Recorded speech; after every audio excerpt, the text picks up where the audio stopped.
এই ছোট মেয়েটি বাড়ি থেকে পালিয়েছে। সে হঠাৎই একটি ভয়ঙ্কর দুর্ঘটনার সামনে পড়ে যায়। গাড়ির দরজা খুলতেই সে দেখে ভেতরে আছে এক দম্পতি। জিজ্ঞেস করে, আপনারা কে? কিন্তু তারা কিছুই মনে করতে পারে না। দুজনেই স্মৃতি হারিয়েছে। মেয়েটি বলে, আপনাদের মনে হচ্ছে কিছুই মনে নেই, তাই আমি আপনাদের বাবা মা বলে ডাকবো, ঠিক আছে? তারপর সে দুজনকে নিজের বাড়িতে নিয়ে যায়। কিন্তু হঠাৎ মহিলার চোখ পড়ে মেয়েটির হাতের একটি পুরনো দাগে। তার মাথায় তীব্র ব্যথা শুরু হয়।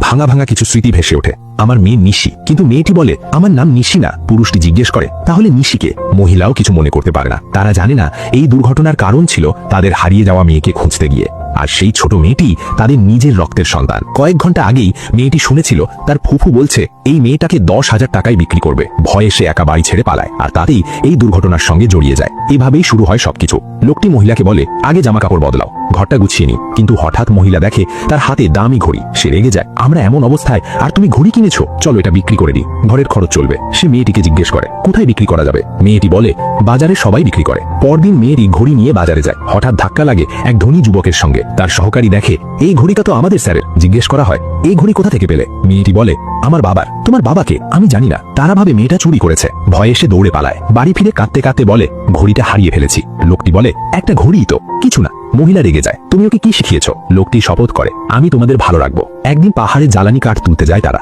ফিরে আসার সময় ফুফুর ছেলে মেয়েটাকে বলে, তুই তো বাবা মা ছাড়া একটা অবৈধ বাচ্চা। মহিলা দেখে ফেলে। সে রেগে গিয়ে ছেলেটাকে ধমকায়। ছেলেটা কাঁদতে কাঁদতে দৌড়ায়। ফুফু আসে। সে মেয়েটাকে টেনে নিতে চায়। মেয়েটি চিৎকার করে, আমাকে বিক্রি করবে, আমি যেতে চাই না। মহিলা ফুফুকে চড় মারে, আমার মেয়েকে কেউ নেবে না। গ্রামবাসীরা জড়ো হয়। ফুফু চিৎকার করে, ওরা আমার মেয়েকে চুরি করছে। লোকজন বলে, নিয়ে গেলে ভালোই। টাকার লোভ দেখানো হয়। সবাই পক্ষ বদলায়। এদিকে ধনী পরিবারের মালিক খবর পায় একটা মেয়ে ওদের বাঁচিয়েছিল। তিনি ছুটে আসেন। এদিকে দালালরা মহিলাকে ধরে নিয়ে যেতে চায়। লোকটি বাধা দেয়। মারামারি শুরু হয়। একজন পাথর ছুঁড়ে মারে। লোকটি পড়ে যায়। ফুফু প্রতিশোধ নিতে মহিলাকে ধাক্কা দেয়। সে পড়তে গিয়েই মেয়েটার হাতের দাগ দেখে ফেলে। হঠাৎ সব মনে পড়ে যায়। এরপর কি হলো সেটা দেখতে চ্যানেলটি সাবস্ক্রাইব করে রাখুন।